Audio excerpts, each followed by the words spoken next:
আসসালামু আলাইকুম। আপনারা সবাই কেমন আছেন? আশা করি অনেক, অনেক ভালো আছেন। আজ আমাদের বাসায় রান্নাঘরে এসেছে ভীষণ স্পেশাল একটা জিনিস। বাজার থেকে আজ কিনে আনা হয়েছে বড় সাইজের একটা তাজা কাতল মাছ। সত্যি বলতে আমাদের বাসায় রেগুলার রুই মাছ কম বেশি প্রায়ই কেনা হয় আর খাওয়াও হয়। কিন্তু এই কাতল মাছ খুব একটা নিয়মিত খাওয়া হয় না। আর এমনিতেও কাতল মাছের নিজস্ব একটা চমৎকার স্বাদ থাকে। তার উপর আবার মাছটা যেহেতু অনেক বড়, তাই আর সাধারণ কোনো হালকা পাতলা রান্না নয়। আজ ভাবলাম বেশ ভালো করে কড়া মসলায় কষিয়ে মাছটাকে একদম মাখো, মাখো করে ভুনা করব। তার জন্য রান্নার শুরুতেই বড় মাছের টুকরোগুলোকে সামান্য লবণ, হলুদ আর মরিচ দিয়ে কড়া করে ভেজে নিয়েছি। আর এই ভুনার স্বাদ আরও বাড়াতে মাছের সাথে বেশ কিছু আলুর টুকরো তেলের মধ্যে লালচে করে ভেজে একপাশে তুলে নিয়েছি।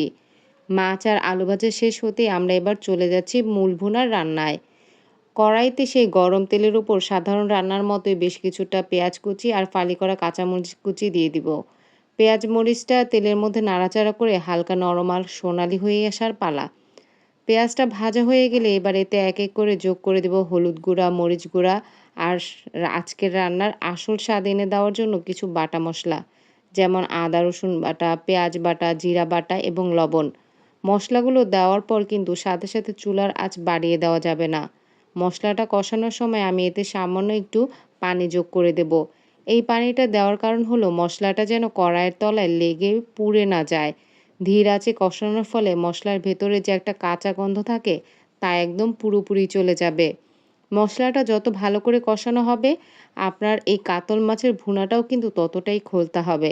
কষাতে, কষাতে যখন দেখবেন মশলার পানিটা শুকিয়ে এসেছে এবং চারপাশ থেকে চমৎকার চকচকে তেল একদম উপরে ভেসে উঠেছে, ঠিক তখনই বুঝতে হবে কষানোটা একদম পারফেক্ট হয়েছে। মশলা থেকে তেল ভেসে উঠতে এবার আমরা এতে যোগ করে দেব পরিমাণ মতো গরম পানি।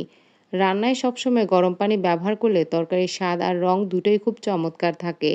ঝোলের পানিটা দেওয়ার পর চুলার জালটা বাড়িয়ে দেব এবং পানিটা যখন টকবক করে ফুটে উঠবে ঠিক তখনই আমরা আগে থেকে ভেজে রাখা করকরে কাতলা মাছের টুকরা আর লালচে করে ভাজা আলুর টুকরোগুলো এই ফুটন্ত ঝোলের মধ্যে এক এক করে আলতো করে ছেড়ে দেব। মাছ আর আলু দেওয়ার পর ঢাকনা দিয়ে কিছু সময় এটাকে ফুটিয়ে নেব, যেন মশলার সব রস মাছ এবং আলুর ভেতর পর্যন্ত ঢুকে যায়। মিনিট ১০ পর ঢাকনাটা খুলতেই পুরো রান্নাঘর জুড়ে কাতল মাছের ভুনার যে একটা রাজকীয় সুঘ্রাণ বের হয়েছে, তা আমি আপনাদের বলে বোঝাতে পারব না।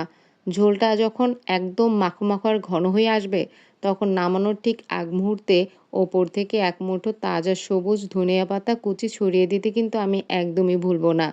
মাছের ভুনায় এই ধনিয়া পাতার কম্বিনেশনটা যেন পুরো রান্নার স্বাদকে এক নিমিষেই দ্বিগুণ বাড়িয়ে দেয়।